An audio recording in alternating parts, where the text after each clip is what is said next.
Bismillah ar-Rahman ar-Rahim. Hasbe Mamool, I think we should start on time. It's 3 o'clock. Barkha will be joining us in a moment. Welcome to this penultimate or the pre-penultimate session. And it is the book launch of neither a hawk nor a dove. Foreign ministers and our diplomats are like Trappist monks. They take a vow of silence when they're in office, but once they leave the Foreign Office, they trill like liberated canaries. For example, Chaudhry Zafrullah Sahab wrote his My Forgotten Years. Iqbal Akhund Sahab, My Life in Diplomacy, Sattar Aziz Sahab, Jamsheed Marka Sahab, and of course, S.M. Burke's magisterial Pakistan foreign policy and historical analysis, and more recently, Abdul Sattar Sahab's Pakistan foreign policy, 47 to 2005. The latest addition to this august company of ministers turned scholars is Mia Khurshid Mahmood Kasuri Sahab, whose book, Neither a Hawk Nor a Dove, we'll be discussing this afternoon. Helen of Troy, as you know, was a Greek beauty whose face launched 1,000 ships. Mia Khurshid Kasuri Sahab is our Helen of Troy. Because by the time he's finished, he will have had a book which has had 100 launches. This afternoon, we have a very strong panel of discussants. Dr. Ishrat Hussain, on the far left, has had a 20-year career with the World Bank until 1999, when he returned to become the dynamic governor of the State Bank. He remained there till 2005, and then he became chairman of the National Commission for Government Reforms, which laid an impressive egg of a report which every subsequent government has brooded over but refuses to hatch. He's currently Dean of IBA, University of Karachi. Mr. Najmuddin Sheikh Sahab, on my far right, represented us in Canada, West Germany, Iran, and the United States. From 1994 to 1997, he was our Foreign Secretary. He's one of our most seasoned, articulate, and rational diplomats, which explains why he is retired. Salman Khurshid Sahab, on my left, is the former Minister of External Affairs. And anybody who needs to know about Indo-Pak relations and about the operations of the Indian foreign policy is advised to read his recent book. It's on sale. But he's been paid the unusual compliment by the BJP of being regarded as an ISI propagandist. My question to the panelists, first of all, is, have all of you read the book? Yes? Good. Have you read the whole book? That's more difficult to answer. My first question to Khurshid Kasuri Sahab is, you obviously have, you wrote it. This book is primarily about your tenure as Foreign Minister of our country from 2002 to 2007. And you wrote this book about your past. But obviously, you had a future audience in mind. So I'm going to ask the first question of you, sir. What are the key messages in your book that you would expect this audience and future Pakistanis to derive from your book? First of all, can you all hear me? First of all, the book has been updated to 2015. I couldn't have done better because it got published somewhere mid-year 2015. I am now in the process of updating it 2016 because I've been asked for Urdu and Hindi versions, and the second edition has come out both in Pakistan and India. Now, why did I wish to write this book? Can I just, before we... Can I just very quickly introduce, sorry to interrupt, Ms. Barkha Dutt, a distinguished Indian journalist who's currently consulting editor of NTD TV. She's famous for her reportage of the Mumbai attacks and the Kargil War. She enjoys an access to Indian and Pakistani leaders that even their spouses envy. Barkha is a role model in more ways than one. She's been portrayed on the screen many times, most memorably by Preeti Zinta. Please, Mia sir, continue. So, thank you. You see, if I thought this was only trying to recount what happened, it would be useless. I spent 4 years doing research because I wish to say absolutely nothing which was not supported by research. And to my great gratification, all the principals involved, President Musharraf, Prime Minister Manmohan Singh, and because Vajpayee Saab was not well enough, so I asked the Deputy Prime Minister of India, Mr. L.K. Advani. All of them attended my book launches, and not one contradiction has so far appeared. In fact, from the Indians, I have received private messages through Indians and Pakistanis in which they have informed me that they agree with the contents. Now, the purpose of writing this is to put on record a definitive account. Now, who are the people who could write this, who were aware of what was going on the back channel and the front channel? On the back channel, there are, of course, Mr. Tariq Aziz in Pakistan and Mr. Lamba in India. Then on the Pakistani side, since I know the names, is General Ashfaq Parvez Kiani, to whom the back, I was sitting when the back channel used to report to us. And then S.N. Salim Hayat, the 4-star general who was Vice Chief of Army Staff, because President Musharraf refused to represent Pakistan Army. He said, I do not represent the army, I am head of the state. So they were all on board. That's the first message I wish to convey, that the Pakistan army was on board. Not a single general has contradicted what I have said in my book, and I have named 15 generals. Not a single politician has so far contradicted. One of my friends pointed out that there was some feeling in India that when I talk of joint management, I'm talking of joint control. Now, वो उर्दू में एक शेर है, वो बात उनको बहुत नागवार गुजरी है, जिस बात का फसाने में जिक्र ना था. I have not spoken of that. I have spoken of joint management, not joint control. Yes, President Musharraf in various press statements has spoken of joint control. So I wish to tell the people of Pakistan and India and the leaders, they say nothing bilaterally can be achieved by Pakistan and India, that they are destined to fail. There are far too many Cassandras in both Pakistan and India. And if after Prime Minister Modi came into power, because I had predicted in the book that despite the harsh rhetoric during the elections, neither Pakistan nor India have any alternative but to talking. And I'm glad that the Prime Minister of India did come to Lahore. Unfortunately, it was followed by something that has almost been written into the script. When I went to Delhi, a day before, Samjhota Express took place. I was told not to go. I said, I will go, because if I do not go, I'll be strengthening the terrorists. When my successor went from the People's Party, Shah Mahmood Qureshi, Mumbai happened. Earlier, President Clinton was visiting. This Chhati Singhpura happened. So I wanted to tell the people of India and Pakistan that even Kashmir, over which we have fought 4 major and minor wars and 5 near war situations, that's 9 in all that I recount in the book, even that can be resolved. So the first thing is to silence the Cassandras, that you cannot have a solution between Pakistan and India. If you can resolve Kashmir, you can resolve everything. So nobody's contradicted what I've written. The only thing somebody's pointed out, oh, I was talking of joint control, which I never was. So that's the first thing. Secondly, as I've already told you, everybody said, if Pakistan army is there, there'll be no peace. So I decided, and why? Because it was akin to cutting the branch on which it was perched. That's the argument. Now, I've come to the conclusion, the basis of my 5 years of regular interaction, addressing at the NDU, officers, Staff College Quetta, garrison commanders. I've addressed all ranks of the armed forces.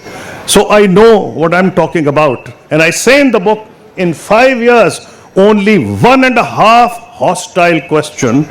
Why do I say 1.5? One was outright hostile. This is at the National Defense University. And somewhere in Lahore, there was a half hostile, because not hostile in tone, but he was very hostile in the content of what we were doing. So I have no doubt that the Pakistan army was not a hindrance. Yes, but one thing must be understood. Pakistan army, and for that matter, the Indian army, they are not products of nunneries. They are trained to teach others as enemies. Armies treat each other as black and white. They are enemies. There are names given to them. But there is a saving grace. These are professional armies. These are not band of, gun-toting hooligans. These are professional armies. So once a political decision is taken, that will be followed through, as was in our case. So what does the army want? That's the other message I wanted to give. Yes, it does realize that national interest is not simply strengthening national defense. It also means strengthening your economy and having political stability. So therefore what they were wanting, what were they wanting? They were wanting a just and equitable solution through negotiations. That's the second message I want to send. Third, that we have murdered history in both Pakistan and in India. And since we murdered it more, we are paying a higher price. But Indians are a close second. I'll give you just one illustration. Quaid-e-Azam Muhammad Ali Jinnah and Gandhiji.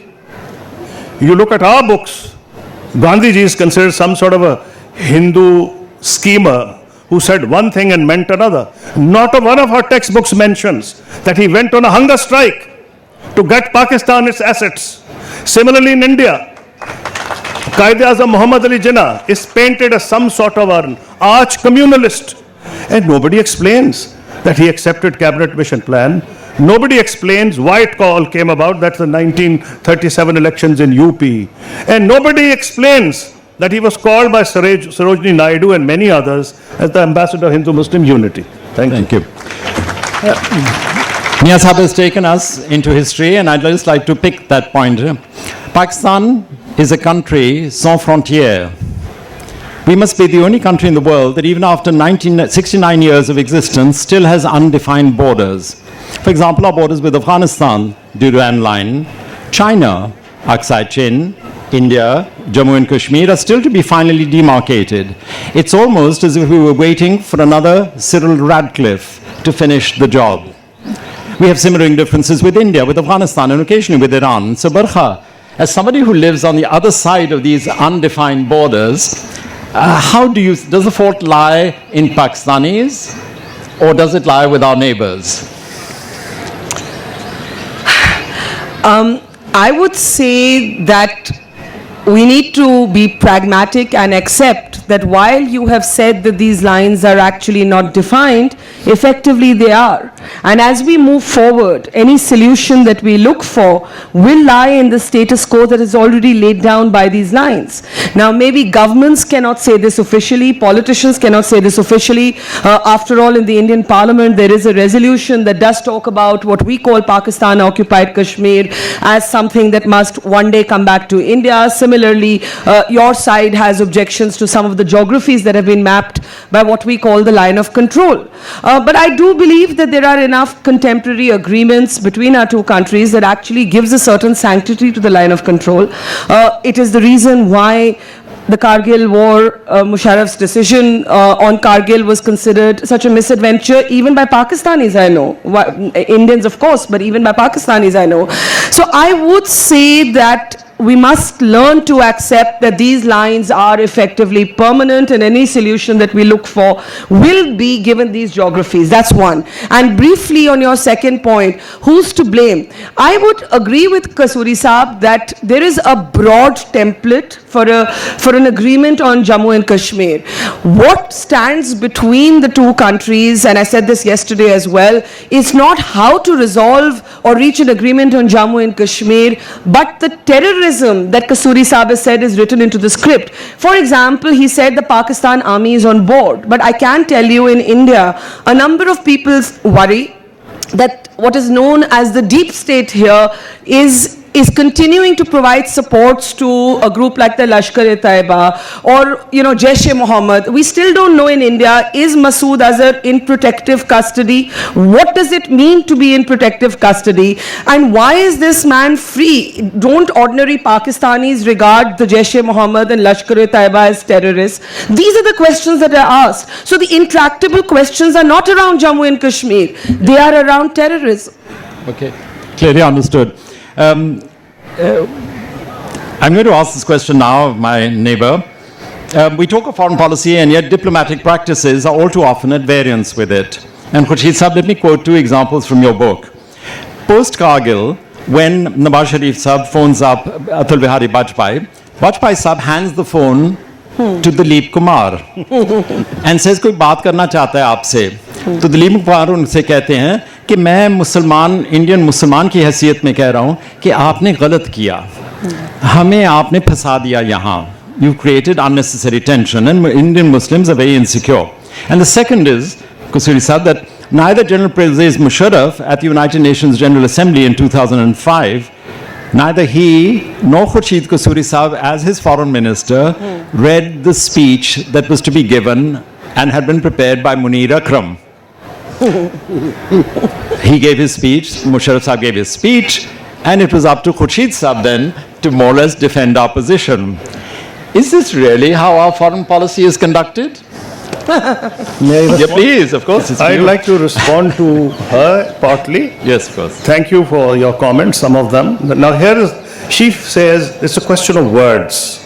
She understands that, so do I. The content in my book is uncontested. Now, she talks of borders. She says the ceasefire line should be considered a border.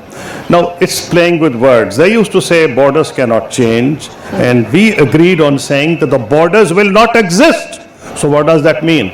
It means as far as Kashmiris are concerned, there will be no visas and passports from other side. Number two. Why whether not apply that to all Indians and Pakistanis? Sorry? Why, if there is going to be a borderless movement of people, why limit it to Kashmir? By the way, Why don't just let us all By the meet? way, I agree with you. Yes. In fact, when I was sitting there, I was saying, turn Kashmir into a Switzerland of Asia. Make it open to Indians and Pakistanis. But I have to be truthful. That was not the agreement. Everybody was not saying what you and I are saying. After all, these are two countries which have fought so many wars. So when you open a door, you may find a chink first, and then you find an opportunity to push it further. As far as sentiments are concerned, mine are the same as yours. Now, secondly, so when you talk of status quo, supposing the Kashmiris did not exist. Now here's the question. They didn't exist. Then probably Pakistan and India could just be a territorial dispute. Whether one wants it or not, likes it or not, Kashmiris do exist. And I've read her own book, which is recent, and I congratulate you on your book. Thank you. Kashmir is very much an issue. That's the first chapter I read in her book. Now, therefore, the question is, if you have to have peace, not simply delineation of borders, the sentiments and aspirations of the Kashmiris have to be respected. And it's a great tribute to the leadership then of Dr. Manmohan Singh there and President Musharraf here, that they were able to resolve that also. We found a solution in which all these things were discussed, that there will be no change in borders, but that the borders will not exist. And further, that as far as status quo is concerned, that is not a solution. Why? I don't say it as a hawk. I simply say, as a practical person, unless Kashmiris in some way get reconciled to the solution being proposed by Pakistan and India, it would be self-defeating. So we tried to evolve a solution in which Pakistanis, Indians and Kashmiris will all have a win-win situation. I don't see why anybody should object to that. We will be discussing this in the second session, but the point has been raised here about the possibility of open borders, and not just limited to Jammu and Kashmir. Salman Haider Sahib Salman Khurshid Sahib has been the former Foreign Secretary, ex-Minister of External Affairs. Assume that you were the Pakistani Foreign Minister. What advice would you give our Foreign Office?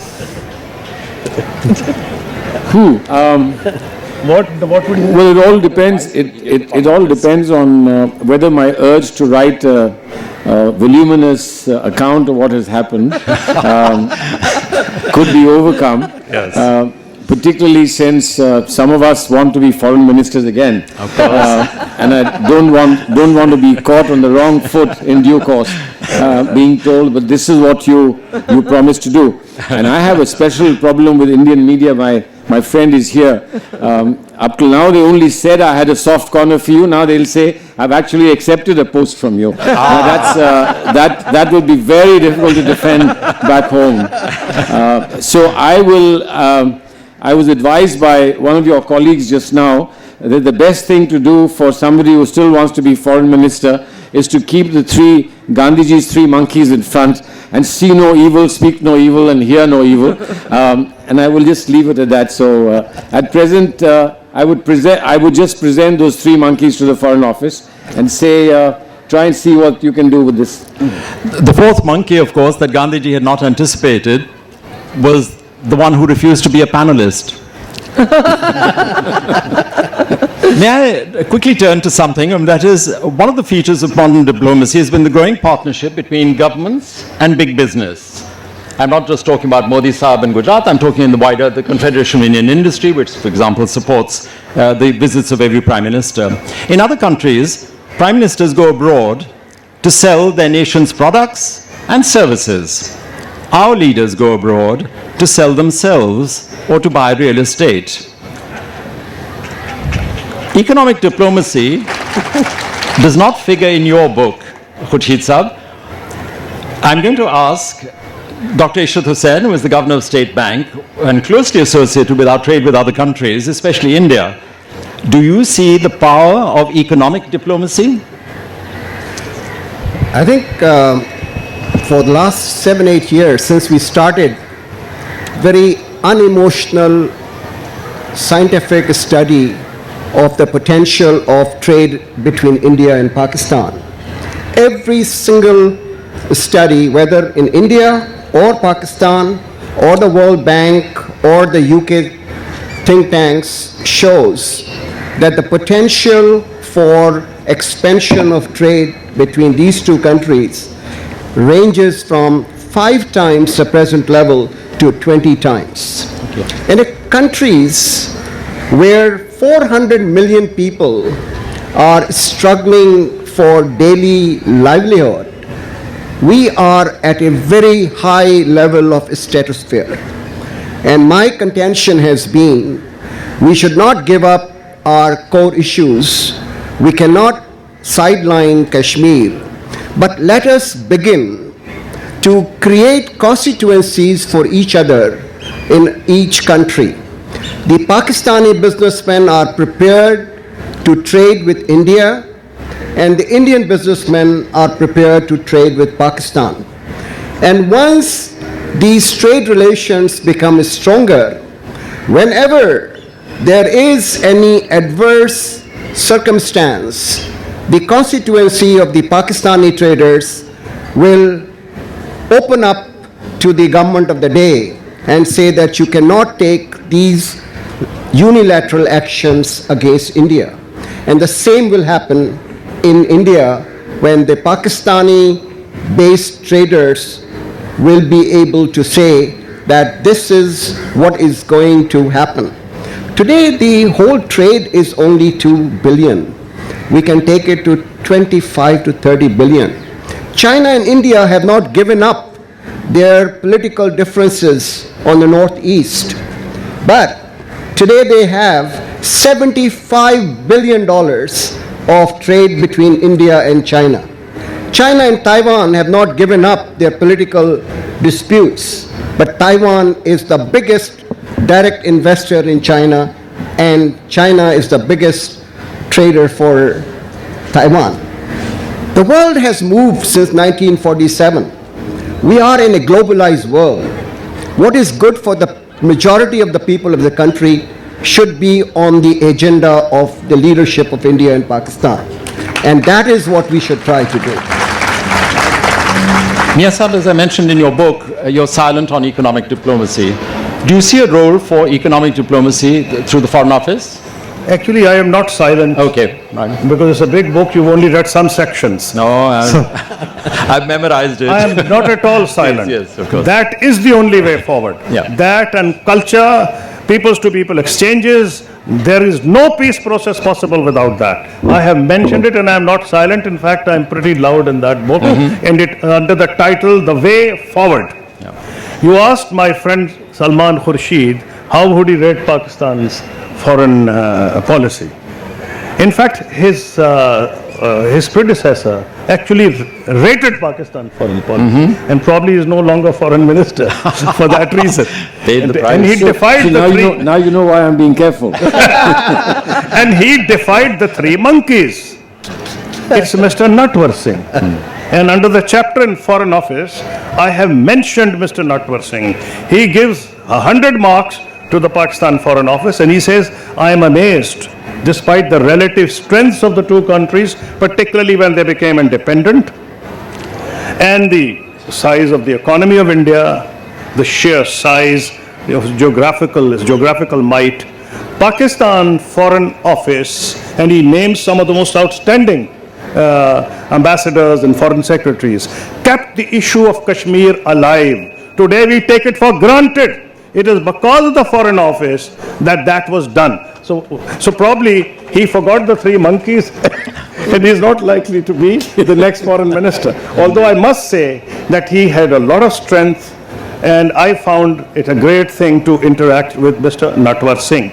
Now, therefore, on the aspect of the thing I've already mentioned, I entirely agree with the views, and I mentioned exactly these figures in my book, that if China and India can do it, if China and Taiwan, and if China and United States can do it, that is the biggest trade relationship. But here is a note of warning. There have been scholars, including Charles Kupchan, I think he was at Harvard at one stage, and now he mentions in his book how to turn enemies into friends. And he mentions in that it was taken for granted that once you improve trade relations, automatically the political issues will be resolved. Now, he comes to the conclusion in some relationships, and I'm sorry it's happened so often in Pakistan, whenever you start talking of progress in X, Y, or Z, there's a dhamaka, something related, and it comes back to square one. So there are basically, I think it is a lot of sense in what we were doing, and I hope that the new government is also going to do that. They've only changed the name, Composite Dialogue. You discuss all issues, including economic relationships, and as Dr. Ishrat Hussain said, that's not a barrier in improving your trade relations. No, I just wanted to ask Kasuri Saab why the government that followed your government denied the existence of such a template. Thank you for the question. Because every time we would ask them that, they would say this didn't exist. And I know that it did, but I'm just wondering within Pakistan, if, as you say, the Pakistan military was on board, and there seems to be a broad political consensus on peace with India, why did the government that followed you deny the fact that we had come this close to an agreement? Okay, now you've actually asked two questions. One is about the indirectly role of the army, and why did the government deny? Let me take you down the memory lane, Barkha. President Asif Ali Zardari is being sworn in. President Hamid Karzai is standing next to him. And the first question he asked, and you could not have missed it as a senior journalist, in fact, he said it without a question being asked, the nation will soon hear good news on Kashmir. Do you remember that? Why was he able to say it? Because I made certain, I asked the Foreign Office to bring every paper to his notice. Now, if he doesn't confide in his ministers, or Foreign Office is not my headache. Now, and I must thank Mr. Satish Lamba. In a recent article, he has written that he was dealing with the government of Zardari and Prime Minister Nawaz Sharif along exactly the same things that I mentioned in the book. That is the nature of political partisanship in this country. That BJP will say one thing and Congress another when they are in opposition or in government. And that happens in our country also. But now there is no doubt. And let me tell you, I have heard it from very good authority that whenever Pakistan and India resume talks, in fact, it's already appeared in some section of the media, it will be on the basis of what I've outlined in my book. So if they continue to deny, that is for political expedience. As far as the army is concerned, lots of people have asked me, oh, wo to Musharraf tha. Because Musharraf was there, it was happening. That tells you the power of the army chief. The moment he left, everything, was denied. Not at all. Luckily for me, Julian Assange exists. Luckily for me, WikiLeaks exists. He has disclosed in WikiLeaks that 3 years after I had left, Ann Patterson, the American ambassador, approached General Kiani and General Shuja Pasha and said, Kasuri Saab ne ye mujhe kaha hai, Kasuri Saab told me such and such was the framework on which they were going to decide on Kashmir. And he has further suggested that Riaz Muhammad Khan was until then the foreign secretary under my tenure, be nominated as back channel negotiator. So please go and read the book, and I've given the links of the WikiLeaks. Both General Kiani and General Pasha said what Kasuri Saab has said is right, and we also agree that Riaz Muhammad Khan should be appointed as a back channel negotiator. So Pakistan Army did not change its position. Thank you. Good. Just, May I, please, of course, yes, yes. just to supplement what Khurshid said, in 2012, Pakistan and India had agreed on the MFN status which Pakistan would grant. And we at the IBA were carrying out all the technical work for the Ministry of Commerce. We switched over from a positive list, which was very limited tradable commodities between India and Pakistan, to a negative list, which only allows 15% of the commodities not to be traded. And the whole cabinet unanimously supported that move, that by December 31st, 2012, Pakistan would grant MFN status, which included the Ministry of Defense. Therefore, the Ministry of Defense has no difficulty in accepting, even today, the normalization of India-Pakistan trade. When I go to India, this is the most common perception among the Indian intelligentsia, among the Indian media, that the only stumbling block for the normalization of the trade between India and Pakistan is the Pakistan Army. It is not true. It was the agriculture lobby which persuaded President Zardari, and he told me personally that after elections we would be able to normalize the MFN status, because I cannot contest elections when 60% of my MNAs who come from the agriculture side are telling me that we will lose elections if we do not listen to the agriculture lobby. So it was the agriculture lobby which delayed the MFN status and not the Pakistan Army. So it's obvious that the Pakistan Army is not anti-Indian. It's the agricultural lobby. So you Vaderas are the ones who have... Let me come to my next question, and that is, we all know that Israel is America's Israel. The US supports Israel not for economic or political reasons, but for strategic and military ones. Cuba was once Soviet Union's Israel. Pakistan is China's Israel. And Jammu and Kashmir are India's Israel. Khurshid Sahib, you mentioned in your book a secret meeting with your Israeli counterpart, Silvan Shalom, in August 2005 in Istanbul. Now, I'm going to ask Nathruddin Saab, sir, was this contact, and I'll come back to Khurshid Sahib on the details of it, but was this contact the first secret contact we had with Israel? You must be fair to Khurshid Sahib. He's mentioned the fact that this was not the first. Microphone. I think it's sad to go on.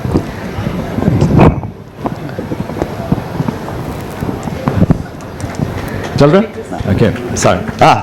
I was saying that we must be fair to Khurshid Sahib. What he has written is that this has not been the first contact. No, quite but, correct.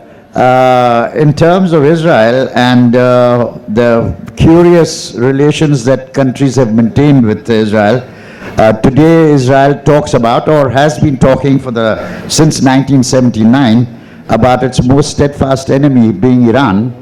And yet, as Khurshid Sahib mentions, there was this curious exchange in which the National Security Advisor of the United States, Mr. McFarlane, went to Tehran carrying a cake, a piece from the Bible, and the blessings of Reagan to try and work out a new relationship with Iran, and with the centerpiece being the release of 7 American hostages held in Lebanon. In return, they promised that Iran would get arms from Israel, for which they would have to pay. Those arms were paid for, many of the arms were delivered, and then the agreement was suspended, and there were lots of other repercussions of that. But what I'm trying to suggest to you is that in foreign policy and in foreign affairs, those who talk about values being upheld sometimes find that those values have to be set aside in order to serve an immediate national interest. If Pakistan looked at this particular possibility, and this was not the first time it did so, it was following an example that had been set by many countries in many instances, including the sole superpower who could have perhaps not found it necessary to go down this particular path. So, but the fact of the matter is that if today we had Ajaz Saab talk about the fact that Israel is America's thing, I think we should recall two facts. One, that in an article recently the Washington Post said that in this anti-Muslim drive that is manifest in American political circles, that the incidents against the Muslims are fewer than the incidents against the Jews. And the Jews and the Muslims in population are almost the same. So this reinforces the perspective that was mentioned, that Israel is not there because of a natural affinity, but much more because it serves a geopolitical purpose. Now the problem is, does America understand its geopolitical purpose right? Today you hear in American newspapers about the fact that Al-Qaeda Toti, but ISIS is growing, is finding recruitment because of what you're doing with the Muslims. But at the root of it lies the injustice to the Palestinians. And that therefore perhaps now nobody recognizes that Israel's virtual abandonment of the two-state solution, which was a major compromise on the part of the Palestinians, has inflamed sentiment in that area, but even beyond that area, by people who are sympathetic to the Palestinians, and this does not mean Muslims alone. There are therefore ramifications which perhaps more than anything else weighed with Pakistan when this particular foray into seeing whether we could deal with Israeli, should we say, lobbying against Pakistan in Washington could be somewhat muted. I think that we felt that the price we would have to pay would be too high, and these were some of the considerations for that. Thank you. Thank you so much. Mia Sahab, your account of your meeting with Silvan Shalom in Istanbul reads like a thriller. It's like a James Bond thriller. Would you just like to acquaint the audience of how did it come about and why? Okay, yes, it was a James Bond thriller. And nobody knew except 4 people in Pakistan, which means the DGISI, the Prime Minister, the President, and I. Even my Director General of my office, who was accompanying me, didn't know. I was first taken to Libya. From Libya, I was sent on a private jet to Malta, and he didn't know what the hell was happening. So he continued to ask me, Ambassador Khalid Mahmood, sir, what is it? I said, well, I'll tell you when we land somewhere. And from Malta, we were taken to Istanbul when I told him. The moment the plane landed, since you asked me to describe, all the lights were shut down. There was total darkness. It almost reminded me of President Bush's visit to Islamabad, because I was there to receive him. All lights went out, and the minister, with the current prime minister was then president, sent to receive me. I said, what's happening? Because the plane was 1 mile away from the main airport. So he said, there are rumors going around that something might happen, whereas we wish to facilitate this contact between Israel, but we don't wish to give the impression to our right-wing lobby that we are the main actors. Anyway, so why did we do that? The immediate cause was, you see, India had been promised civil nuclear agreement by the United States. Now we resented the fact, despite whatever the constraints there were, and you understand the AQ Khan affair and all, that why this was happening. And we were told that Israel was the prime opponent of any deal with Pakistan. So how was Israel to be mollified in some way? So I was made a political sacrificial goat, because I said this was the most unpopular trip I ever undertook. And the purpose was to somehow send a message to the Israeli lobby in Washington that we were not as hostile to having relations with them, provided they withdrew from the occupied Palestinian territory and accepted Jerusalem as its capital in accordance with the Arab League plan, then known as Abdullah Plan, so a land for peace. So that was the purpose. And secondly, as long as Pakistan and India have the sort of adversarial relationship that we do, for example, India is now objecting to China-Pakistan economic corridor going through Gilgit-Baltistan. Similarly, we wanted this nuclear deal, but equally importantly, the Israelis were supplying weapons, the most sophisticated weapons to India, which even the Americans had refused to supply. The only country that Israel is really in the Muslim world, I won't say scared, thinks twice about is Pakistan. Because earlier their jets were shot down by Pakistan Air Force in Syria surreptitiously. So they were scared that Pakistan might do the same again, and they were very keen to receive me. And in fact, the first question the Israeli Deputy Prime Minister asked me, why are you more Palestinian than the Palestinians? And I explained to him the reasons. So it was then that major military deals were going on within India, including 3 Falcon systems, the latest, including Barak Point for the Navy. All these were happening. And the purpose of my message was, don't go overboard. Because there were also rumors after Pakistan went nuclear that Indian and Israeli air forces were jointly going to attack Pakistan's nuclear facilities. So the purpose was to send a message that, if you can hurt us, we can hurt you. So the message is, if you can't lick them, should you join them? So I'm going to ask, when we can talk to Israel in private, is it time that we recognize them in public? And I'm now going to pose this question to the audience. How many of you, in your considered opinion, think that we should recognize Israel? All right. And how many think we shouldn't? Wow. Okay. Large enough? No? Not too bad. Yeah, no, surprised. We're going to be opening the session, with your permission, Mia Sahib, opening the session for questions, so it'll enable members of the audience to ask. We've got 20 minutes left, so it'll give an opportunity to all of you. But before you do, I'm going to ask Mia Sahib. He resigned in 2007. Mr. Silvan Shalom, once your Israeli counterpart, has recently resigned from the Israeli Knesset. The grounds for his resignation were sexual misconduct with 11 women. Mia Sahib, why exactly did you resign in 2007? Well, you see, why I resigned is, first of all, I must, because President Musharraf is not in power, I am not in the habit of kicking people when they're out of power. I have paid full tributes to the fact that he allowed me to function as an effective foreign minister. So why did I resign? I continued to tell him that the Pakistan economy was doing very well. We were included in N11. According to Goldman Sachs, we were one of the strongest economies going.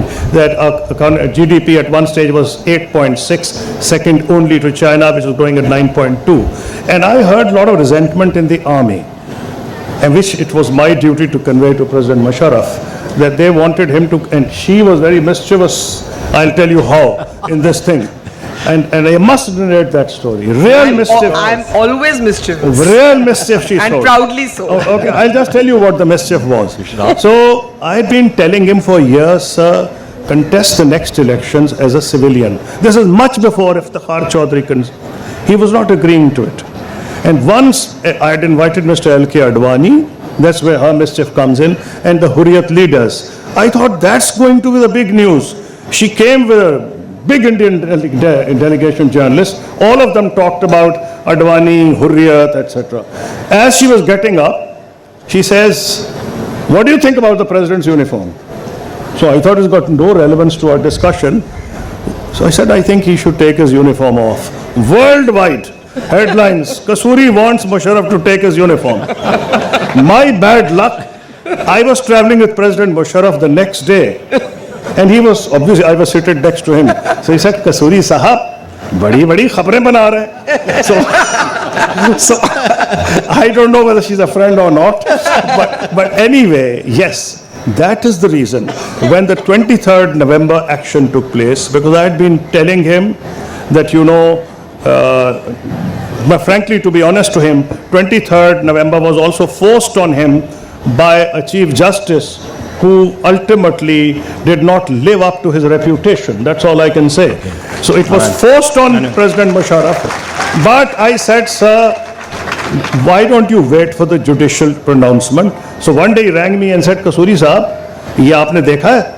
Judges की तादाद बढ़ा दी गई है. पहले 5, I was telling him, sir, it could be a balanced judgment. Then 7, then 9.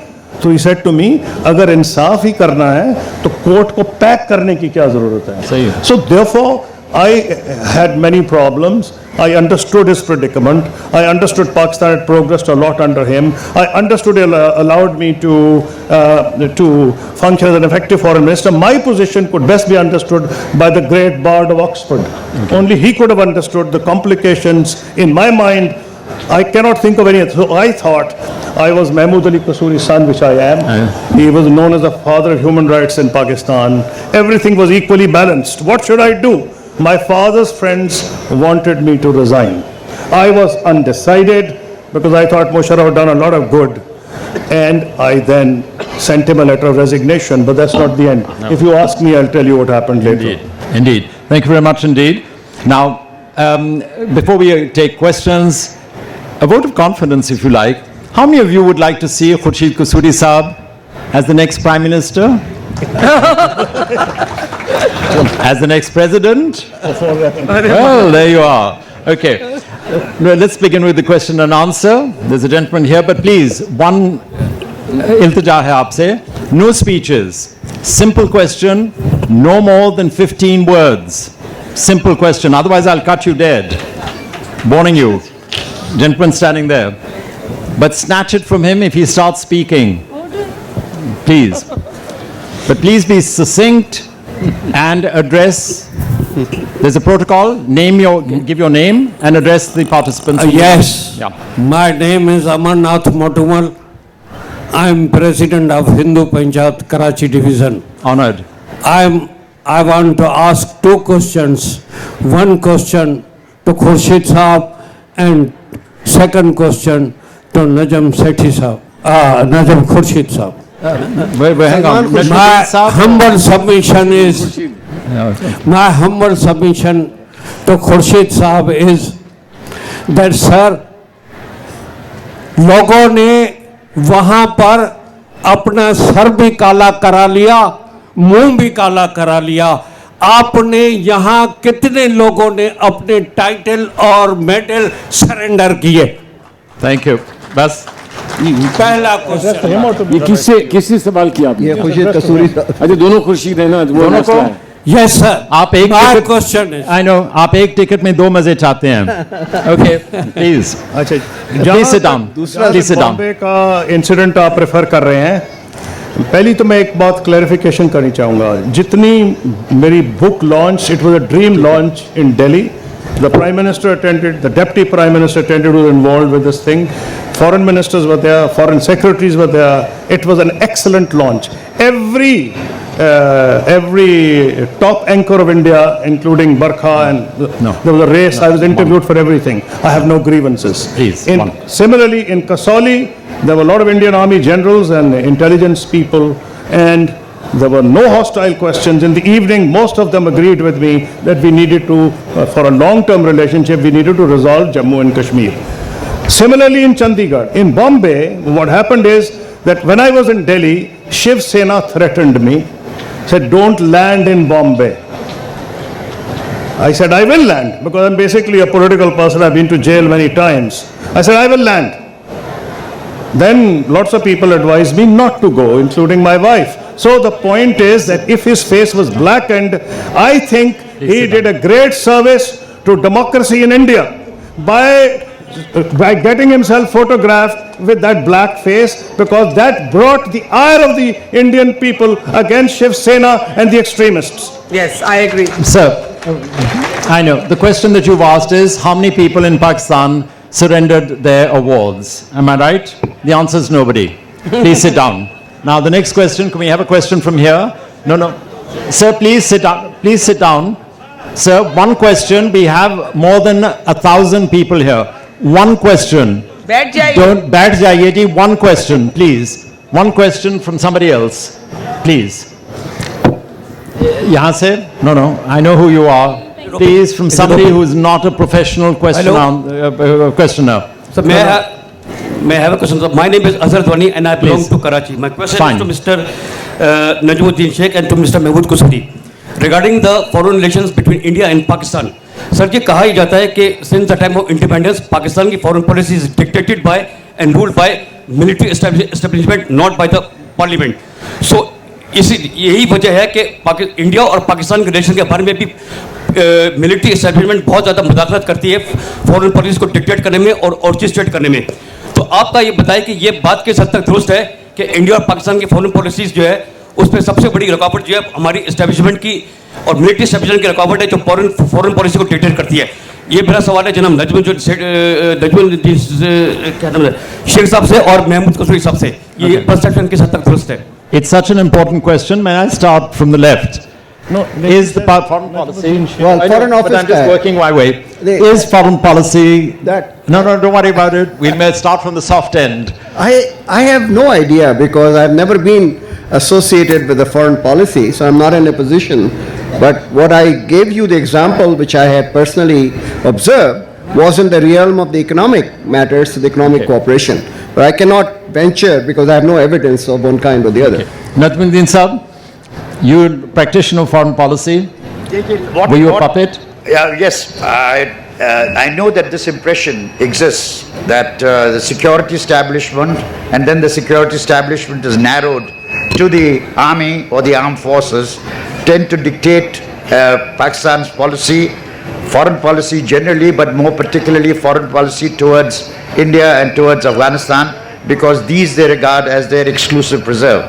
Now let me tell you that the armed forces or the defense establishment, and the defense establishment in other countries is rather larger than merely the armed forces, all participate in the formulation of security policy.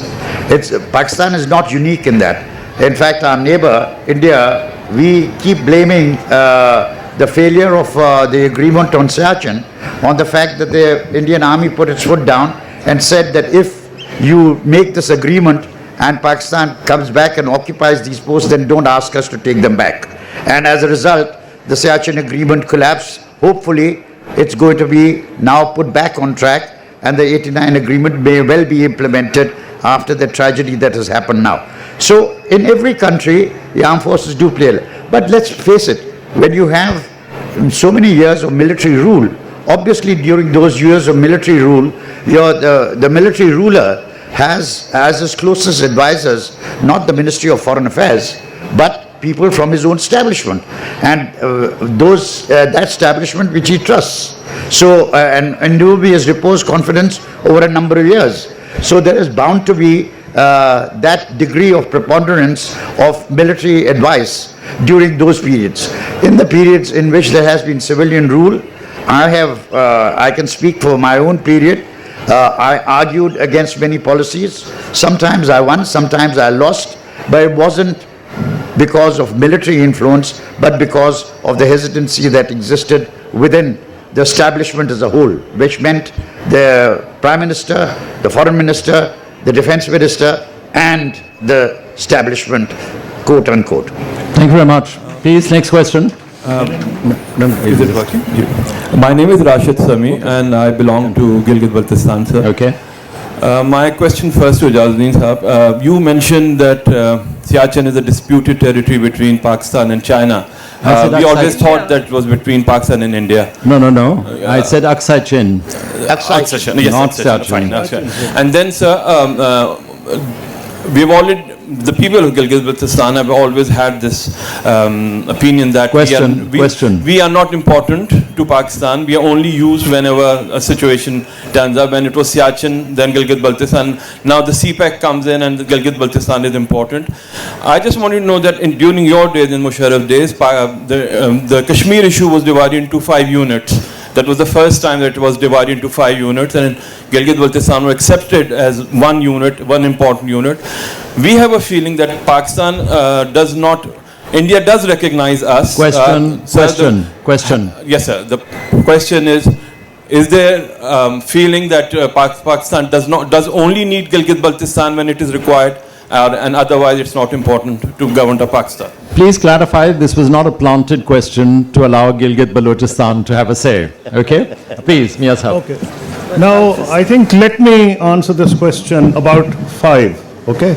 The whole purpose when we were talking to India was to have an agreement.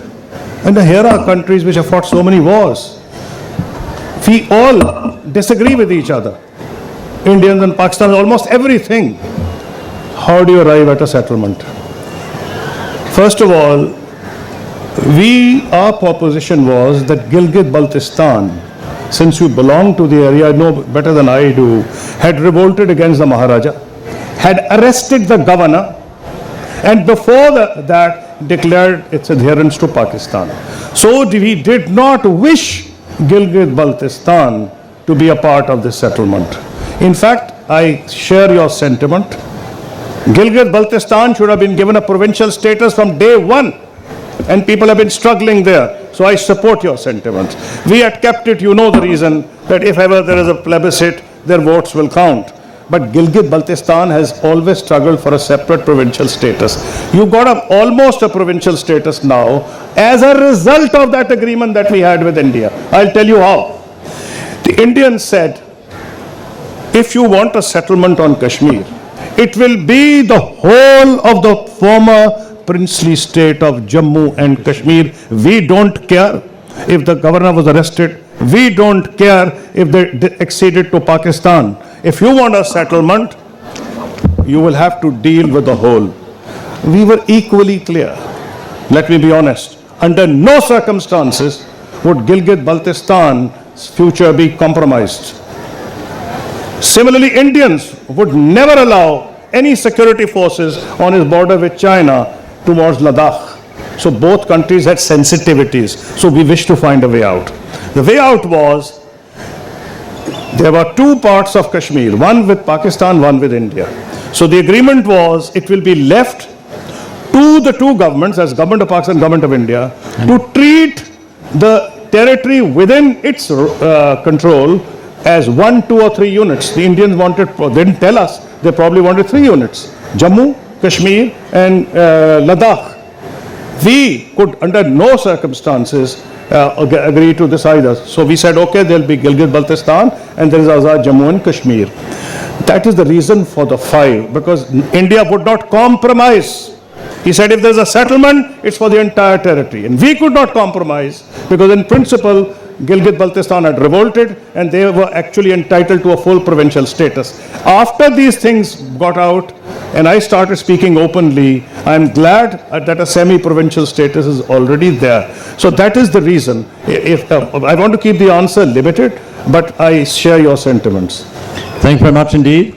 We'd love to have more questions. My advice to all of you is, the panel is available over tea, and so please come and feel free. They don't charge extra for answering your questions. Yes, you